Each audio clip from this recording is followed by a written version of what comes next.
wanted to do a quick introduction to what we're doing here.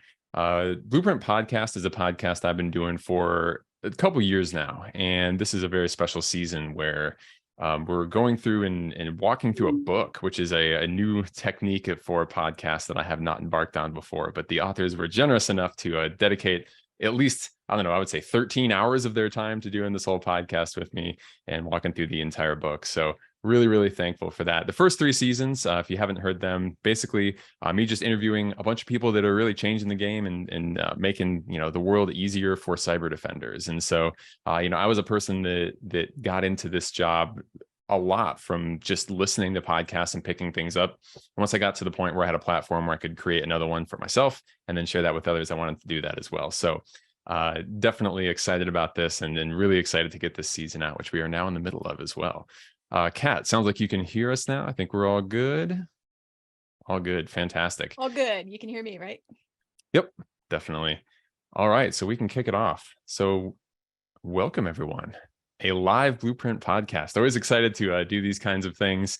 As I said, we've been doing this show for 3 seasons now, and this is our 4th season where we're walking through MITRE's 11 strategies of a world-class cybersecurity operations center. I'm the host of the podcast and of the Blue Team Summit, of course, John Hubbard, and very, very excited to be here with all 3 of our authors. So let's get into some quick introductions here. Let me pass it over. We can start with Kat. If you could just give the audience a quick kind of intro to who you are and where you work and all that kind of stuff. And I'll say before anyone starts real quick, even though we all have kind of day jobs and work for a given company, this is one of those, we are not necessarily speaking on behalf of our company type panels. So just get that out of the way. All right, go ahead. Hi, I'm Kathryn Knerler, and I'm really happy to be here. And I have been working for MITRE for about 12 years at this point. I've been in the cybersecurity field for about 30 years now, and just feel like this is my time to start giving back and helping other people move along their careers and journeys at this point. Fantastic. Ingrid? Ingrid Parker. I am currently with Red Canary as the Senior Manager of Threat Hunting. Way back when I was an art major in school, and then I transitioned over to system administration when I was in the Army, and then eventually found my way into cyber. So I love talking about kind of those career paths and how people can move into this field, maybe if you're coming from a non-traditional background. And I also spent in between there 11 years at MITRE myself, and that's where I was when we were writing the book. Fantastic. And Carson, over to you. Hey, folks. Carson Zimmerman. I'm currently an investigations lead at Microsoft. I spend all day answering questions with data. Before that, for a very long time, I was also with MITRE working in security operations. And just a little bit with these 2 other fine individuals present today. I'm excited to be here. Fantastic. So you've all worked kind of together in MITRE. It's kind of the common thread, right? And there's this kind of a history of work together and this book and everything. For this conversation, for others who may not be familiar with the book or otherwise, I want to give everyone a little bit of history of where this all came from. So Carson, could you give us like a quick kind of background on maybe the first edition of the book and then bring us up to the present where we are now with the newly released edition? Sure. Picture it, 2010. I had read a number of materials, including those by First and CertCC and Richard Beeklick and others that described, security operations, computer security incident response team, CSIRTs. But I didn't see as much on this kind of conversation, and I didn't see as much consensus in the industry as I would have liked. And I said, someone should write more of this down. And initially I thought I was actually going to do a set of frequently asked questions. And you can imagine it like a solar system forming out of dust and gases, and eventually things clumps start coming together, and eventually you have a whole solar system. And that's how 10 strategies came to be. Is I had many people around me, and one person like, oh, you should turn this into the 10 commandments of C&D. And I said, ooh, that's an interesting idea. And that's actually how we got 10. And it was almost by an accident. me and a bunch of other people I worked with at MITRE, we kept getting in these same conversations of like, how much data do I need? And, how many analysts do I need? And like, how do I do this? And how do we do that? I'm like, man, someone should write this down. So, that's how the first edition came about. And initially we thought we were only going to give it out, to, a couple hundred people. And then it went out and it grossly exceeded our expectations. And I'm like, I guess people want to hear more about this. And people immediately started saying, when are you going to do a second edition? I said, oh my God, I just got done writing a book. Give me a break. Because writing a book, folks, takes about 1,000 hours. And this one did too. And then, a number of years go by. And, some of us go in different directions. And then, we talked, MITRE was like, hey, let's do a second edition. And this time around, it was great to have Ingrid and Kathryn there. And it was an interesting and amazing and lively process as we moved through, what's new, what's different, how has our thinking changed, what new things do we need to put in the book? Spoiler alert, it wasn't just one new strategy. And how do we talk things about some of this topic today differently than we did 10 years ago? Yeah, and I just wanted to add to it. I knew Carson when he was writing the first version. I was really excited and wanted to help him out with it. Just really wanted to. What I'd like to say about the book is we were getting questions about how do I get started in security operations? What are the things that I need to know to not only start, but what are all the things? What do I need to know? What are the functions? What are the high level things, as well as what are the technical things people have to learn? So I think Carson did a really nice job in that first edition of laying out the groundwork for what are those things. And so our next version, version 2 that we're talking about today, I think that one has modernized it, brought it up to speed. I mean, cybersecurity changes every year. You have to keep up with this stuff. So there were a lot of changes. And I mean, as well as there are a lot of changes since we wrote the book at this point, right? So. Yeah. And Yeah, I for absolutely sure. want to note, the book is free. So this is not an advertisement for anything you have to put dollars down for. You can go directly to the link that I think John has put into Slack. You can go grab that PDF. Well, there are print and ebook versions available this time on most of the major booksellers, and there is a cost there. None of us or MITRE makes any money off of that. Like, it's literally the cost of paper is what that charges for. But we really wanted this to be accessible to that person who is just moving into cybersecurity. Maybe they're in school, maybe they're trying to do a career transition. We didn't want there to be a cost associated with this. So it is there, it's available, it's a free resource. So not a sales pitch for anything to sell. We don't make a dime. And that's one of the things I love about this, right? It's such an amazing just compendium of knowledge. It's like hundreds and hundreds of pages, and anyone can just go grab it and get some, absolutely outstanding knowledge out of that. That's going to get them jump started and that help their team out a lot. I know, having written some of my own, coursewares and books and stuff myself, like writing is a long, arduous process, right? And it takes forever to go from like, it's an idea to like map out the concepts to, okay, I have a draft, to check it, finally release it. One of the things I know that I'm sure people are interested in is from when this was finalized, which was probably not all that long ago, in an industry that moves very, very quickly. Is there anything that now, if you had a chance to like scribble in a few more things in the notes, that any of you would love to like, oh, I wish I could include that now? Kick it off there. I so want identity and SaaS in the book.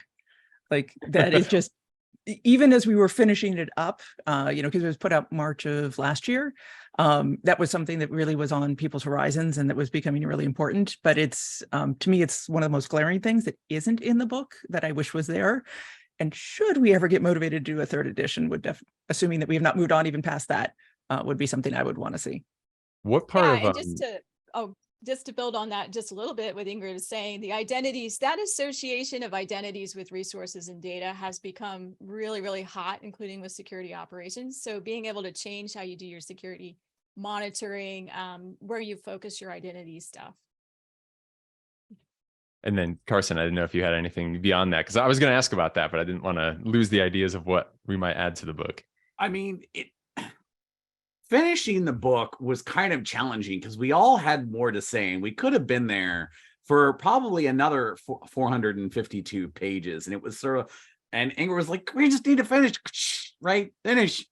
And that was fun. You know, we're never gonna end piling on here. There's no question.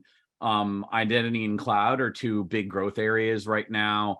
I think as every new technology pops up, you know, that's going to be another section we put in the book. I think I would take this opportunity to point out one of the principles we had in what we did and didn't say in the book was based on our own experiences. If it was stuff where we didn't feel like there either was consensus or opportunities where we put our hands on and actively participated, we generally didn't talk about it. So I'll pick a random thing. I think we used the acronym XDR once in the book, and everyone's saying XDR right now. And, you know, it would be interesting to say in probably 2 years or so, once we've gained more consensus than today, you know, what does that look like? And what do we have different to say about XDR compared to SIEM or any of the other censoring capabilities we've had so far? So I think, you know, abstractly, we can say there will be an endless march of new tech that would go in there. Everyone's talking about large language models, generative, blah, blah, blah, AI, pick a buzzword, put it here right now. I'm sure that would pop up in the future. I still have complicated feelings about that as well. And I was definitely going to ask about AI because I'm sure that question is going to pop up. Actually, it already did in the top of the list. So we'll hit that in just a second. The first thing I wanted to get back around to, Ingrid, you had mentioned identity. Can you say a little bit more about if you were to add identity into the book? Like, what chapter is there? Like one portion of it that you're thinking like, oh, I need to have mentioned that in there? Like, where would it naturally fit?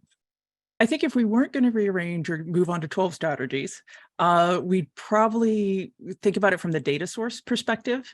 Mm-hmm. And really, how do you get the logs on that information? How do you integrate it with the other information that you have coming in? You know, identity on its own is great, but identity with, hey, you accessed this application and you were at this location when you did it and it was this time. I mean, a lot of those behavioral things, they're really, really hard. But it really is identity plus the other data that you can bring in is where you're going to find a sweet spot. Is there something about how we do identity now versus just maybe 2 or 3 years ago where there's like maybe additional, I don't know, opportunities, tooling? What's been the fundamental shift that kind of, you know, made it to the point where you're like, oh, identity, that's definitely the thing that's happened in the recent past? Yeah. I mentioned identity with SaaS, you know, applications as a service, and it really is seeing how many companies are shifting to the point where they may not even own the applications that they're running. And so really, you're not getting the same logs from that information. You don't have them on premise. You don't have them in the cloud. Like you just don't have the same monitoring, and identity and then your configuration management are really the ways that you're looking at those applications to figure out what's happening in that space. And so for me, it's been less that the way you could monitor identity has changed, although certainly we've got a lot of identity brokers now that you can work with. It's really about what you need to do with that data in order to protect your environment, especially newer organizations that are maybe not as tied to legacy software, legacy applications. You know, if you're a smaller startup organization, probably most of your applications are not going to be things that you manage yourself. And so that's really where you've got to start thinking about, okay, how else do I look at this that's a little bit different than traditional network and endpoint monitoring? And is that a shift that was largely, I would say, maybe not impacted, but fast forwarded by, 2020 and the whole kind of everyone went home and started working remotely and we pushed it all to the cloud? Absolutely. I can imagine that transition would have been a lot slower if we hadn't had that event going on. And suddenly all of these companies do not have an option on their IT roadmap. Their option was given to them. Yep. I'll throw in a few things there. I think on the identity front, one of them is, if I had to tease this out, parse this out, pun intended, is, there's the topic of identity federation, especially when you're in multi-cloud. And like so many people I talk to, they're going multi-cloud and they don't have a choice. It's just what's happening to them. So managing the federated identities amongst identities that don't want to federate and what that looks like and doing all those translations, and then being effective in responding in the identity layer, which in many cases, we're thinking less about IPs and, all in the olden days, people like just block this class A. It's like, okay, maybe not. And we're not talking about that nearly as much anymore, thank goodness. And we're very much thinking about the identity layer. And I was literally having this conversation last week with a couple people at First in Montreal. Great conference, by the way. When we talk about, if we want to block an identity, it's not just about rolling a password, though that may be important. And it's not just about stopping token issuance, so that's important. And it's not just about expiring existing tokens, so that's more important. So what I'm trying to say is that there's a bunch of nuance here that a lot of people are going to be forced to really learn really quickly as we operate at this kind of plane. Yeah, and I can throw down a couple of things that I've been learning in my circles that we have to pay more attention to that maybe we didn't in the past as security operations folks. We have different kinds of identity-based access, right? So role-based and attribute-based. So we're starting to put a lot more emphasis in design on what are the attributes around a persona or an identity, right? So if I live in, Kentucky and I'm accessing something in California and I shouldn't be, we have a lot more granularity available to us in the software to be able to differentiate where we are. What that means to a security operations organization is that now you have other things that you can look at for anomalies, for, wait a minute, this isn't right. This group is over here and they're coming from over here. And so it just gives you more to log, more to pull in for data, as Ingrid was mentioning. And also for federation, it helps you with how do you broker across all these different kinds of fabrics, say cloud fabrics versus legacy data and all of that, as Carson was mentioning. Yeah, that's one of the things I'm always talking about and, ranting and raving about detection engineering and things like that is like you need fields that are going to have some kind of relevant correlation to, the contents is going to indicate whether it's likely good, likely bad, right? And with identity and with that granularity, it brings that capability, but it also brings this like enormous, okay, now we have a lot more data. What if it actually matters? What if it is worth actually collecting? And that's one of the things we get into in the podcast. So we won't get into that necessarily here. But I mean, the short question I wanted to ask as a follow-on to that is there any particular attribute or new capability, that you're thinking about when you say that kind of thing, like that gold nugget that we didn't have before in terms of attributes? Well, yeah. So tapping into things like SAML, if you've heard about, these token languages that you're able to, pad up that go with an identity. I don't think as a security operations person, I even knew that this stuff existed a couple years ago. And what I'm finding is there's an entire wealth of how identities are passed from one place to another. What are the attributes that are important to pass along? So SAML is what I was talking about, SAML, ZACML, all these different kinds of languages that have been there for many, many years, 2000s, right? But we didn't really tap into them as security operations. It's now, a wealth of information, maybe too much, right? Yeah, it's always difficult, especially with new data sources that are just high volume in terms of fields. And sometimes when they're not documented very well on top of it, you're just like, I know there's something good here, but where is it, right? So one of the other things I wanted to kind of transition into talking about, that we already brought up, and I know this is going to be an interesting topic to a lot of people, is the AI factor in everything, everywhere, all of a sudden, right? We have one question in the chat room I want to get to in just a second, but I want to start with a little bit more of a general thing. Is there any kind of thought that you all have? I'd love to kind of hear just everyone's opinion on what AI is going to do for cyber defenders in a general sense. Make the job easier, harder, less necessary, all the above? Go for it.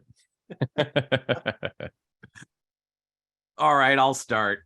So I want to bifurcate this, and then you can stop me into two pieces. One of them is, AI and all of the applications, services, data, APIs, etc., that will be stood up by our customers, our constituents, that we'll need to go understand and defend. And then there's the branch of this of, what stuff is going to help us do our jobs better. And I would like to take this opportunity to point out something that I've seen happen many times in the time I've been doing security operations. And that is, there'll be some tool, usually a detective capability, that has problems. And then someone will say, this technology is dead. IDS is an example. SIM is an example. They'll say, oh, IDS is dead. IDS has been dead for 20 years, according to some pundits, yet people are still buying sensors. So this does not compute. What I'd like to point out is, some people are already saying, oh, we won't need people anymore. I take a different approach. You can see our history is one where you bring more automation to bear to both increase efficiency and effectiveness. And that enables you to take on more things that you didn't have time before. I view AI, and specifically these large language models, as following a similar pattern. And what's interesting is it's going to move really fast, and it's going to be difficult to predict where we're even going to be in, I think, 2 or 3 years. Yeah, I will be the first to raise my hand and say, I am not, I wouldn't put the expert title on me. I wouldn't even put the moderate user of AI at this point, just starting to personally explore it. And I think I can imagine that's where a lot of people are, but where I've started to see some impacts, and I think this dovetails off what Carson was saying, there's not just a single use case for this. You have to think across both what the attackers are doing, what defenders are doing, how we use it programmatically. Recently we had a job posting and we got a whole bunch of resumes, and we're like, how many of these had AI generated cover letters to them? We ask a series of questions when people are applying to us, and we're like, what is the likelihood that somebody actually just typed this into one of the systems to get a response? So we actually did testing prior to putting those questions out to see what the major, like ChatGPT, everything else would do. And one of our folks, did a great job going in and testing them to make sure that we were unlikely to get an AI generated response to our questions. But you look at some of these cover letters and you see a real difference between how people write their resume, how people answer the questions, and what their cover letter looks like. And their cover letter is elegant and beautiful and, has this kind of level of writing to it. And that was different than how they did other things. And so I would not have wondered about this 3 years ago. Might still be somebody out there that could do it. But at this point, it's like you're questioning everything that's coming in. And certainly people are still the most important part of a SOC, and you're going to have to go through interviews and everything else. And I would imagine that, you would quickly be able to uncover if somebody was not completely genuine in terms of how they were doing things. But then we also asked ourselves a question of, is that a bad thing? If you are using AI to enable you to put together a stronger cover letter, just like you'd use it to write code or you'd use it for something else, is that necessarily a bad thing? So it'll be interesting, I think, as that continues to go, to see how we use it in terms of our writing styles, presentations, maybe, how we talk to executives, how we synthesize information. I can imagine that there's going to be a lot of how can we use our data sets to enable different kinds of findings for what we're doing. We, where I am right now, because we're an MDR, we have a lot of different customers. We get lots of different questions, and we're investigating, okay, how do we put that information together in a way that makes it easier for customers to come in and ask questions? There's certainly the data analysis part. How do you do on top of that? And then we start thinking about the adversary and saying, okay, are they able to code faster? Are they able to change, their modules? Are they able to pivot in a different way than they did before? So far, at least what I've observed is that while you see some of this, it has not fundamentally changed from the speed at which particular adversary groups or types of malware have changed. But that's definitely something to keep an eye on as we move forward, because it's hard. I think somebody had commented in one of the channels about how hard it is to keep up with detections in cloud and infrastructure and everything else. I'm like, well, it's not going to get better. But that's where we have the opportunity to use it as well. So I just think there's so many different use cases that we have to start breaking those apart for people and not just say AI. We have to think about, okay, for what application, for what purpose, how are you going to use it?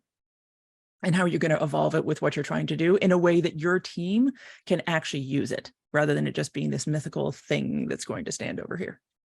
I agree. And I guess what I would say to add to all of this is I like going to specifics of how can I use it and how am I seeing it being used today. One really promising area, I think, and I'm not an expert either, by the way, in AI. But one area is on this concept of modeling and simulation. So digital twins, if you've seen those out there in the world, it's news and ways of doing things. A digital twin is essentially a copy of your system or your network. It could be a digital twin of anything, actually. But in this case, for security operations, what I'm thinking of it in terms of is our networking, our cloud environments, so that you can look at how to model and how to do detections. You can use AI to help you design what kinds of detections that you want on your networks, which ones would be most effective. Also, you can pull in the most recent attacks or the most prevalent attacks that we see out there and go ahead and have AI and other tools help you to make suggestions, make recommendations. So maybe I need these kinds of sensors. Maybe I need to tweak something over in another area. Maybe one area of my network's being attacked all the time, so I should be putting more forces over there. So we can use AI to augment what we're already doing. What I sincerely hope doesn't happen, and I think what a lot of the experts in AI are worried about, is that we try to replace thinking, especially critical thinking and creative thinking, with AI. And that is looking like it's going to be possible in the next, I don't know, 5 years. They were saying like 20 years. Now they're saying more like 5. If you talk to the Google of CEO, or not CEO, but one of the CTO, the guy who invented it. But anyway, it's really important as this comes along that we don't replace our thought. That we make sure we have our experts and we make sure that we're using it to augment what we do today.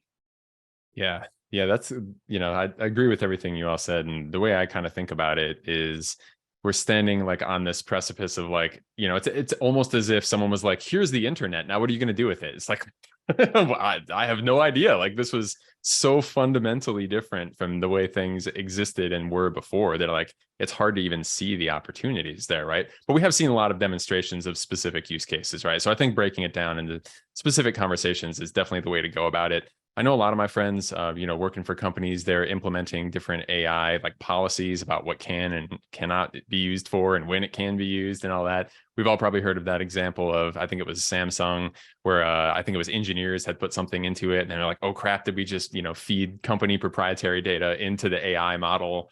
And, those kind of worries are a whole different thing, right?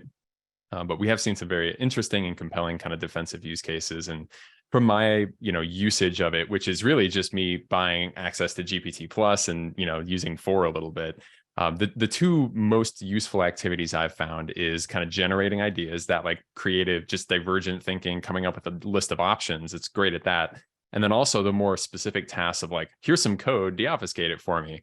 Here's something, I want it just figured out, summarize it, write it. I had it write playbooks for me once just to see if that would work, right? I said like, you're a SOC analyst trying to come up with a phishing incident response playbook, right? Write me out the steps that are the most important things to make sure I cover whatever it is. And I would encourage, right, anyone in the audience that has not actually gone into Chat GPT or any Bard, it doesn't really matter what it is. It's time, right? Get in there and try it out. If you have not done this yet, the hype is real. You should definitely go in and start throwing some questions at it. You don't want to be behind the curve on prompt engineering and all of that. So to get to one of the questions from the audience here, David Jones asked, with AI significantly speeding up developers of all types, what sort of attacks do you see increasing in the next few months? And what are you recommending that organizations do about it that's different from advice to the past? So I would also kind of tweak that a little bit to say, is there any AI fueled attack path that's going to get easier, better, that maybe you have seen as well? I go back to phishing. I mean, because that is still the primary way that people get into, initial access. And, as the quality of those emails continues to improve, I guess improves the right term for what the adversary is doing. If they get rid of some of those markers, some of the language barriers, some of the content, if they can make it sound, the more they can make it sound official, the more likely a user is to click on that link. And so I think that's one of the easiest ways that I could imagine AI coming into play from an adversary perspective. And Carson, I started talking over you. What were you going to say? It's cool. I was going to say that was going to be one of my two answers. The other thing to be thinking about is one of information leakage. Any of these models are only good as the data that they feed on. That's one thing we always have to consider. As you kind of hinted at, John, one of the things to be aware of here is someone goes into in any of these large language models, they put a prompt in and they get an answer that gives them information they didn't expect, and or the owners of the model didn't want them to have. We've already seen this. And as those grow, we should be thoughtful about that. Yeah, I'm a little gloom and doom on this one, to that question. I'm scared actually, because I think we just lowered the barrier to entry for all kinds of hacking for groups and people. And I think it's going to be easier, just like you can ask for a playbook, to be created. You can ask for, give me a hack that will take out, I don't know, pick out AWS, pick out, your vendor of choice, right? That's what scares me. Yeah, I think that it has absolutely raised the bar on both sides. The question is, which side's bar got higher, right? Did it help defenders? Did it help attackers more? I don't even know how you would go about measuring that sort of thing, but that's kind of the approach or the impression I'm getting when I look at some of this stuff. Because if you can feed it code and say, tell me where the exploit is, and I'm sure that there's people doing that. I think I've already seen that actually. Guaranteed that kind of thing is going on. That's going to make exploit development faster. But then we turn around and we say, give me the patch for the code, right? And then maybe we can speed that part up too. So it's an interesting kind of place to be with this sort of capability just handed to both sides out of nowhere. And hard to know where that's going to go. So I guess we'll have to see and keep an eye on that. One of the other questions I saw pop up in the chat here.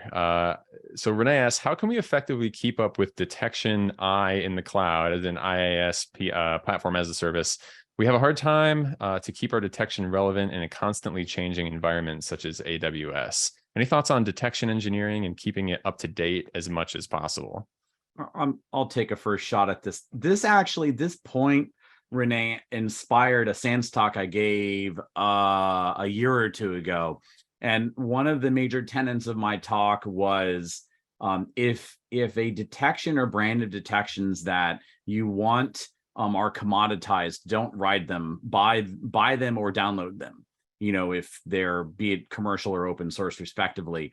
I myself, and I've worked with many people who have spent many hundreds of hours, thousands of hours collecting OS telemetry and then writing a bajillion detections for OS telemetry. And I would argue today you're better off, buying or constructing an EDR to do that because it's been commoditized. So part of my answer here is, if you have any influence on the cloud purchases your constituency engages in, I guarantee you that many you won't, but for the ones that you do, driving them toward cloud solutions that have any of that stuff baked in might give you a running start, or failing that, a really good telemetry stream that you can capitalize. So my message is, buy or download or open source your way out of what's commoditized so you can focus on these interesting things. Any thoughts on if we're commoditizing detection, does that mean the attackers know what we can detect and then just right around it? Absolutely. We had a talk on that today, right? Yep. So that's why I would flip that around and say that's why we're always trying to cover the entire kill chain. We're trying to be thoughtful about which attack tiles we cover. That's why we have proactive hunt and not just alerting. Also, just to add to that, we have tried to combine like EDR, host-based, and memory. All the things that come with some of these products that are commoditized is making sure you're looking at active memory, making sure you're looking at where you wouldn't always look, across the network. Network detection has become a little bit downplayed as EDR has risen up, and we talk about that a little bit in the book. So it's covering your bases across the different kinds of things that you have access to. So maybe you didn't detect it in one place, but maybe it shows up somewhere else. Yeah, and I think emphasizing that idea of the full life cycle of an attack and the intelligence that can support that, and really acknowledging that you don't want to just pick something up when it already becomes ransomware. Like, you want to be looking, as early in the chain as you can, but you still need to look late in the chain in case you've missed it. You want to be thinking about what the adversary groups are that you want to be, tracking and keeping an eye on, which ones do actually use cloud. If that's your particular concern, what are the techniques that they tend to use? Keep up with MITRE ATT&CK and figure out kind of, what's changing in the cloud environment there. What did they've put in, for the different tiles that Carson was talking about. Actually, I will address real quick. I saw somebody's comment about are MITRE and ATT&CK the same thing? MITRE is a federally funded research and development center. It's a parent company that runs a bunch of these FFRDCs. ATT&CK is a knowledge base that actually, talks about how adversaries perform certain actions. So it is a product, not the term that team will use, but it is a thing that MITRE has developed and put out. So they are different, very different things, but that you hear MITRE ATT&CK because that's the formal trademark for ATT&CK. So just to address that question real quick. Perfect. So you had mentioned one thing that I know I run into a question on a lot, detecting stuff earlier on in the chain. In general, can we say that there's any approach that you all take when it comes to everyone's scared of ransomware and we all would love to catch it early, but how do we know what ransomware looks like early on in the chain as compared to all the other stuff we heard about this morning, commodity malware, those kind of things? Any kind of general approach and hints you can give to people to pick that stuff out real fast? We often refer to it as ransomware precursors, that there are certain pieces of code, certain pieces of malware that are more likely to be known and used by the groups that are then going to result in malware. And I know Steph Rand talked about some of those earlier, but really going in and this is where threat intelligence can help. And again, because a lot of people have mapped hey, if you see, Qbot, you should be aware that sometimes that leads on to something else. If you see Cobalt Strike, you should start to panic a little bit more because now you've got a toolkit on your environment that allows the adversary to do a lot of different things. And then you get to the, by the time you actually see the ransomware note, it unfortunately is a very, very bad day for your organization. So definitely going in and searching for those things known as ransomware precursors. It's not everything. Obviously, adversaries change their agendas all the time, but that's one of the things of note is that although there's a lot of changes, there's a lot of things that stay the same. A lot of this is commoditized where you have initial access brokers that are doing one thing, and then you have the people who actually come in and do the exploits, and then you have the people who do the ransomware and their toolkits, and they are shared out and sold and run by individuals or organizations over and over again, and they're just looking for the easy way in. So many of the attacks that we see are still not necessarily as tailored to your organization if they don't have to be. And so there's a lot that you can discover just by understanding the chain and the different adversaries and what tools they use. Gotcha. But I'd like to double down on one of the things that Ingrid just said. When people approach cybersecurity new, they usually think about an attack being conducted end-to-end by the same adversary. And Ingrid pointed out something that a lot of people should remember and can unfortunately lead to analytic bias. We may be bringing, even when we're not thinking about it, is the people who get presence on your network are not necessarily the people who are leveraging that presence. In fact, often they're not. And guess what, Fortune 500s, it is most likely that at any given time, one of your users' credentials are being sold on the dark web. So that's one way to think about this problem and think about how those credentials may spend a long time on that marketplace before they're used. Perfect. So one of the things that just came up in the chat room here that I think kind of matches well with this question from Dan on, as a practical matter in the real world, how does threat hunting blend with red teaming and SOC operations generally? And then there's, for example, are SOC operators doing threat hunting on the side? Is it outside contractors? Are the red teams attempting to bypass the deceived threat actors in an adversarial way so each try to win? Just curious how those kind of functions work together in the typical kind of real world team is what Dan is looking for. Any thoughts on that? I'm so glad that one came up because that's exactly what I was thinking about with the question on detection. Threat hunting can help you up your detection game, right? Because they're coming up with things that are tailored to your environment. You want bespoke kinds of detection that you can have that's tailored to your environment and based on what's normal for you. Threat hunters can help with that picture quite a bit, actually, because they're actually looking for stuff. So they'll come along, they're looking for adversaries in the network. So they'll come along usually to the detection folks and say, hey, can you put a detection in looking for these things, X, Y, Z, which wasn't previously looked for. So yeah, there's this whole thing, red teaming, blue teaming, purple teaming, all those teamings. Threat hunting, I think out of all of that's probably one of the more valuable ways to do it because they're actually proactively looking for adversaries. Red teaming is useful usually to get attention and to say, hey, see, we can still get in. Unless you build a cycle where you have a blue team and a red team, and this is talking about bigger security operations kinds of organizations, right? Where you have the luxury to be able to have blue teams and red teams and all of these folks going back and forth. Blue teams are really great to help keep up the skills of defending. So it gets kind of boring if you're just constantly just looking at, false alerts and things that look normal. So red teamers and blue teamers together can kind of keep it exciting and keep the attacks more modern. But threat hunting to me, and I might be biased on that one, I actually like the threat hunting groups because they're more of a learning and creative kind of function in my experience. And so I kind of go there first. And I want to build a little bit on the first question that came up, which is, how do SOC operators do threat hunting? Is it a side gig? Is it something you do specifically?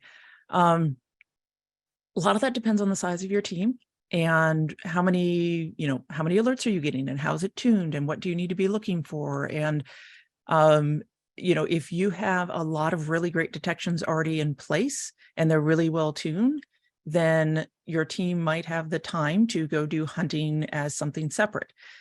If you've got a lot of noise and you're coming on, getting these alerts all the time, you might need to think about continue to tune your detections first, and then think about hunting as a separate role. It is really hard. I know on my team right now, like you'll be dealing with an alert, you'll be looking at something and it's like, okay, but I want to go back and finish this hunt. And you start this hunt and it's like, oh, I need 2 or 3 or 4 hours or a day to really get in the mindset for that. Oh, wait, a ticket came up, an alert popped up. So they're very different speeds that they need to occur. And you need to make sure that you're carving out the time so that if you're doing hunting, you can do it and you can be sustained in that and you can get to not finish, but a good stopping point without the constant having your alerts come up. But we also recognize that alerts are kind of the bread and butter of a SOC. And so you need to make sure that those are being taken care of as well. So there's a lot of different ways I've seen this work. Everything from, hey, you've got a morning to do this and an afternoon to do this. It's a rotating week schedule to people that are specifically assigned to the different roles. And there's pros and cons to all of those just depending on your organization. But as Kathryn was saying, like hunting is a very creative field. And there are people who are going to be really excited and enthused about that. And so trying to figure out how you can get that into your SOC in some way and get people engaged, just making sure you've got the time set aside. It's not just a, do it when you can type of thing. I have a couple thoughts to add. One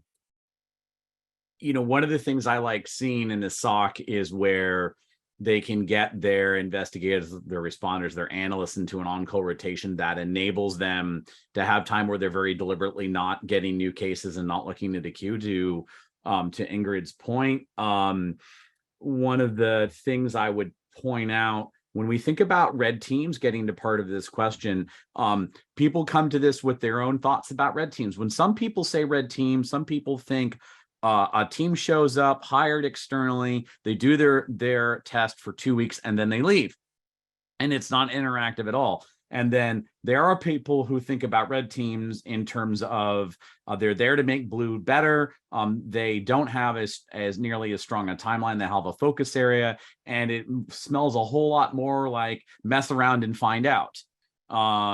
And I would argue that there's a time and place for both. And, you were doing, you were harnessing red teaming most effectively when you have the timing and resourcing to pursue both approaches for red teams. We could have a whole separate talk on purple teams, but I don't know if we've got time for that today. I want to hit on one more Can I thing jump from back? the. Oh, go ahead, Ingrid. No, please, Kathryn. Well, it's a different subject. I wanted to tackle a quick question in the chat there. I was going to do the same thing. Let me finish because it's on threat hunting, which is just to say, somebody asked about, can threat hunting lead to detection engineering? And I think when you're thinking about all of these different groups, you're thinking about different outcomes. And it's really, you're not doing them because you happen to like red versus purple versus the name threat hunting. You're doing it because you want to get to different outcomes. And so when you think about threat hunting, your outcomes can be new detections. Your outcomes can be you found an actual adversary in your environment. Your outcome could be, we didn't find anything, so now we're giving our CISO assurance that that new vulnerability has not impacted us yet. It could be, hey, we didn't find what we thought we were looking for, but we've noticed that this is something that we have going on in our environment that is not a great security practice. So we're going to pass that on to our IT teams. Like, there's a lot of different outcomes that can come from threat hunting, and absolutely new detections is one of those outcomes. Kathryn. Yeah, so I wanted to jump back to AI for a minute. I don't know how to tie that to threat hunting, but I bet there is a tie there somehow. Someone had asked about AI playing an increasing role now. How will it fit into the MITRE attack framework and everything else, the TTPs and everything else? There is something called MITRE Atlas. It's already out there, and there's entire organizations looking at how AI fits into both attacks and the bifurcation we talked about and detection. So just want to answer that quickly. Awesome. Thank you for that. Yeah, I hadn't heard of that before, so definitely going to check that out.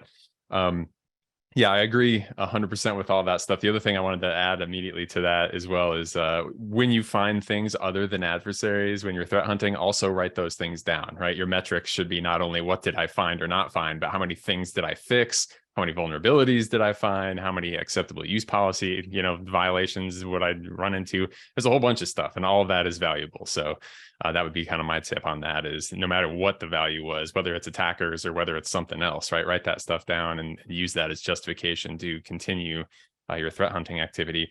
One thing I wanted to ask, where does threat hunting in your mind fall in terms of priorities as an activity for a SOC? Is that something you get to as quickly as you form a SOC, or is that like a medium ground kind of thing? Well, I think I've already expressed my opinion. I think it's highly important. I think it really is right up there with right after incident response in this day and age, especially with all these new AI kinds of things that are starting to happen. I think we're going to see some attacks. So I think the threat hunting increases in the value and the need for it. Yeah. This is an interesting one. And the reason why I make that remark is we could probably very easily take the stance that, you should do a bunch of other basic things before you think about doing hunting. And being absolutist about that can close off opportunities for the SOC to put resources in a direction that may become a very big deal very quickly for the SOC and its constituency. So, that's one of the things I want to think about. One of the other points I'll make here is, a really good threat hunt, maybe by a managed provider, might lead to the creation of a SOC. Or might be a precipitating event where they're like, oh my God, look at this giant adversary, this giant infection we found. So to say, you must do XYZ before you even think about it, is probably being too absolute, is too black and white. And the other point I'll make is, more and more people are doing this as their regular cadence, and foreshadowing my talk tomorrow. No matter how big or old you are, no matter how big or small you are, how new or old your SOC is, you want to be thinking about constantly improving the efficiency of your routine stuff so you can make time for things like hunting. Gotcha. Perfect. I think if there was anything I would say to think about before you jump into the hunting, it really is your data. What data are you bringing in? How is it being stored? How is it being normalized? You can hunt in anything. It's just how painful it's going to be. And if you have to make a trade-off between some engineering resources and some hunting resources, it's worth looking into whether spending a little bit of time doing some of the background engineering and getting the right data in the right formats would make hunting exponentially easier for you going forward. So would offer that consideration. I feel that. I think Carson did. Me and him both start laughing when you say that. Yeah. If your threat hunt for 8 hours is 7 hours of cleaning your data and 1 hour of hunting, that's a good sign that you might want to go back to the data. There's one other point I forgot to make, and I've seen this pop up is in a SOC where you have dedicated hunting roles. One thing to control for or deal with is in any role in a SOC that does not have an on-call rotation or an on-call component, those people who are not in that on-call rotation can feel very important and feel like they're a higher form of life than the other part of the SOC, and that they've graduated past this doldrum of being on call. And we should be very thoughtful about the behaviors and perceptions around that. Yeah, absolutely. I want to do a gear shift here. One question came up and I wanted to hit this anyway. So now is probably as good a time as any. We still got 15 minutes or so. Supply chain attacks, right? Another threat that's big in the news. We're hearing more and more and more about it. I've got a specific question here that I'll hit in a second, but I want to ask the more general question first. Why do you think that we're either seeing or at least hearing more about supply chain attacks now than maybe we had 5 years ago?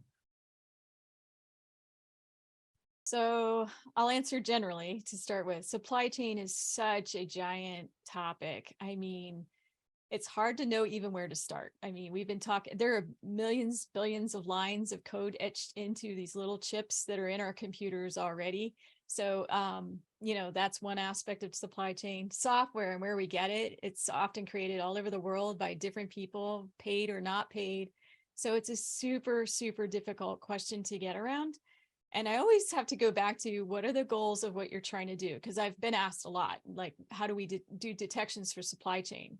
It's like, well, which part of the supply chain do we want to tackle first, right? If you have industrial control systems, ICS, perhaps that takes a different kind of approach, maybe an important approach that we look at. How do we look at supply chain attacks and look for those? Doing detects for supply chain, super complicated. So that's my answer. It's not a good answer, but that's really where I am on it. I mean, that's the perfect start off to this, right? Because where I wanted to go with that is like, and I'm not even sure this term works here, but we're going to try our best. The average SOC when it comes to looking at supply chain attacks, right? What might that sort of thing, what's the intersection with the average SOC and considering and worrying about supply chain attacks? Yeah, John, I feel like you've inspired any of us to do a whole new talk for SANS for 2024. We could spend an hour on this and we'd be barely scratching the surface. Ingrid's got feelings. I have feelings. I have thoughts. I know that there are a number of great supply chain resources out there by folks at MITRE who we have gotten to work with. Like, they are absolutely the experts in this field, and please go read their papers and the information that they put out on there and the work that they're doing with software bill of materials and things that the government itself can do, because this is a much bigger problem than an individual organization. And it really is, how do industries and how do governments come together to address what software looks like going forward in a way where we can sustainably understand what is actually in components.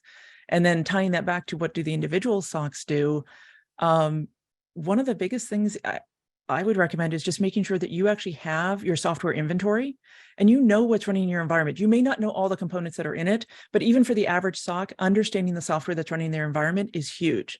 Because if you were running SolarWinds, you at least would know that had happened when the supply chain things were coming up, and you would say, okay, I need to care about this. And really, you're probably not going to hear a lot about this until something actually happens, but you need to quickly be able to understand whether you might be impacted by it or not. Understanding, again, if it's in a particular module that's underlying another technology that's being used, it might take you a little bit more time to know if that's there. But do you spend some time making sure you have your software asset inventory available to the SOC and updated on a regular basis? Let me break that down even further. Ingrid took the words out of my mouth as usual. When the SOC is confronted with a supply chain attack, either real or suspected, there are at least 3 separate and I would argue equally independent areas they need to look. The first is, as Ingrid described, software bill of materials. What has the constituency acquired and what are the upstream dependencies of that, from your jars to your NuGets to your whatevers. And that can be done both for acquisition channels and through code repos. That's very important, and that's usually the first place we look. I would also point out that the SOC should be leveraging its on-disk and in-memory instrumentation to look for telltale existence. There is always going to be a divergence between the code that it's running as documented through its SBOMs and through its code repos and what actually made it on the host. So it should be looking at both on-disk artifacts and, for instance, running processes. So my advice is tick all three boxes and many sub boxes of each when you're in an incident of that sort.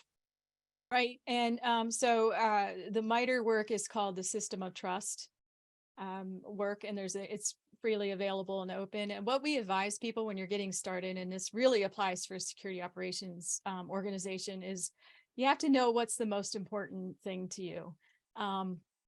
Focus on your important assets first. When you talk about SBOMs and all that kind of stuff, software bill of materials is what an SBOM is. So it's really important to focus on your intellectual property. And we talk about that in the book very early on, about knowing what to protect, knowing why it's important, and focusing there first when you're talking about supply chain. If you create detections there, the SOC will be a little more effective, and also more likely to catch something if you're looking on what's important to you.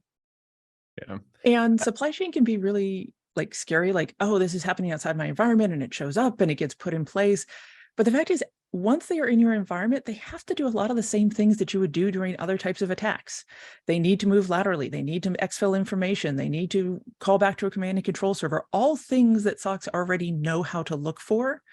And so that's why it's so important to have things across the kill chain. So you're not just looking this is a different initial access vector, but after you get past that, a lot of the same things potentially come into play. So there are other ways you're going to be able to detect this. And so it might be later than you would like, but the SOCs are not blind to what is actually happening with this activity. Yeah, a lot of people get wrapped up, and say oh, it's a trusted vendor. I can't do anything, right? But if you read some of those reports, yes, it is very clever. It is very tricky, especially, something like SolarWinds. There was a whole lot of attention paid to operational security. They were naming files and folders individually. They were using IPs in your country. But after you get in, right, there's still a lot of stuff that's, fairly similar to the average pen test, to the average intrusion with lateral movement and all that sort of thing. So yeah, I totally agree with Ingrid there on that one. It's it's not something to just throw your hands up in the air and say, I don't know anything about SBOM. I give up. This is, impossible. Certainly there are options out there for just traditional detection, right? To pick up those kinds of things. Now, if your detection goes off and says, oh, it's our SolarWinds server that happens to be, the thing that's beaconing this time, right? Those are the things where now maybe we give a little bit more consideration to oh, is it a supply chain attack, and having those capabilities to maybe take, DLLs apart and all that kind of stuff we see backdoored more commonly nowadays. That can be a useful thing, certainly. But yeah, it's just that's one of the things I'm always interested in is why are we seeing the things we're seeing in the news, right? More so than we have in the past. And so, why I asked the original question on why are we seeing more of this is I kind of think it's, and this is leading into my next question, have we raised the bar, right? Is there a significant difficulty compared to 5 years ago in breaking into an organization such that they're oh, I guess we have to do supply chain attacks? Any thoughts on if that's a response to the blue team getting better? I'm going to say something controversial. I currently believe, yeah, I know it's surprise, right? I currently believe that the surface area and complexity of supply chain attacks is progressing and expanding faster than I think our cybersecurity apparatuses are able to cope with them. Meaning, I think that deficit is increasing. and it's going to take a whole lot of work against everything from acquisition to shadow IT to enumerating what's on the box to getting our arms around digital transformation and a bajillion other things in order to close that gap. Yeah, I'll just add to it. I think we're, I'm kind of with Carson on this one. I think we're abstracting. We started out machine level and the operating system, cloud and, the VMs. And we've gotten more and more abstract, which adds more, it's just more code added on, right? So there's more vectors, there's more abilities to hide. I think that's part of what's happening. Some of the sophistication, you're looking for, where's the monitoring software that's really ideal to hide in, right? If you can't monitor me, I can really hide. So it's almost a damage thing. I think about video games, right? And how much damage can I cause? Well, certainly going after something like that's monitoring your network operations is a valuable asset to many organizations. So I think that's why we're seeing some of that. The good news is I think we're also talking more about it than we did in the past. We like to keep things, secret. We like to keep incidents to ourselves. I think the culture has shifted over the last 5 years in particular, where companies are much more willing to share and to get information back. And we talked about that in our book as well, is sharing. When you share incident information, you'll be shocked at what comes back at you and all the help that you get and all the support. Here's what we did when we went through this very same thing. You get these unsolicited calls that you wouldn't otherwise see when you start talking about what's happening. So that's why I think you're seeing them more. Yeah, it's hard to say, right? When some of these complex phenomena start showing up and there's so many, like, things are changing so fast on top of our, laws are modifying and everything, right? Everything is shifting all at once. It's very hard to kind of see through the mist and figure out what's truly going on in there. So that's why I'm always interested in the opinions of folks like you. What I'd love to think is that part of it, at least, is that we're getting better and they're like, oh, what's the easy way in, right? Well, not easy, but the sure way in that won't be spotted initially, right? I don't know if that's true or not. Some of the surveys seem to show that we are catching things better and faster. And so I'm hoping that's a positive kind of explanation for that sort of thing. But yeah, hard to say, right? So we only got about 3 minutes left here. I want to close up with a quick lightning round.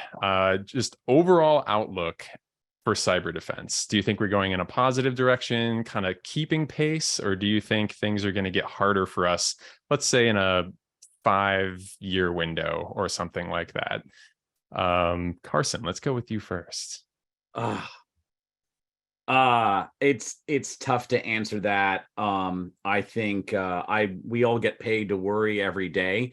And I worry about the surface areas expanding faster than we can keep pace with that. So I think I would pivot and take a cop-out answer and say, I think the next 5 years for all of us is going to be really spicy. Yep. Ingrid, what about you? I think we have the opportunity space to keep up and get better and get ahead, but I think it's going to require different skills for the people. And it's going to be, the technology is going to be important, but I think what we've been talking about today, understanding AI, understanding intelligence, understanding supply chain, understanding code, figuring out automation, all of these things are different than a SOC analyst from 5 years ago or 10 years ago. Mm-hmm. And I think there's going to be, I think the educational gap that we already have in terms of bringing people into the field is going to be the real challenge for us. And continuing to not only get people interested, get them in, keep them in, and then continue to advance our own skills, because it's so easy to get heads down into what you're doing. And we all need to be taking the steps back and learning what's coming next. And if we are not collectively doing that, I think there's a chance that we would fall behind. Yeah. Kat, what about you? Yeah, so I would say adaptability and resiliency are the two big words that I would use. Adaptability in that we need to keep learning. And we're talking giant learning curves, not just, now I learned how to do these kinds of, intelligence-based detects. No, I think we have to, shift our thinking into how do I work across the cloud and legacy environments? How do I adapt using AI? How do I use it to my benefit? And how do I try to outsmart my adversaries? Resiliency in that, I think we're going to be attacked a lot. And I think we have to be able to work through those attacks. So I think one of the biggest concepts I've seen over the last couple of years in particular, but this has been going on for a while, is resiliency, being able to operate through the attack, not having to fully bring your organization to its knees, but rather, okay, yep, we've been totally hacked. Maybe we can isolate it and keep working over here. So that's what I would say. Awesome. I think that's a perfect kind of end on this. And, as I kind of stated going into that question, my thought is I hope things are going in a good direction, but as everything shifts and as AI, upends it all, it's going to be real hard. What I can say for sure is we are better off working with AI and staying ahead of it instead of trying to ignore it and let the attackers figure it out. We know what happens when we go against the machines. We've seen Terminator in the Matrix. It's not pretty, right? So if you are not doing prompt engineering and kind of reading up and testing out ChatGPT, at least for sure do that. That is undoubtedly a winning move, right? But adaptability and resiliency and all that kind of stuff, absolutely, I fully agree with all of that. So I think we can end it there. Thank you so much, everyone, for joining me for another episode. We have a few more questions that have just kind of dropped around in the chat. So if y'all want to just lurk around in there and maybe respond to some of those, that could be fun as well.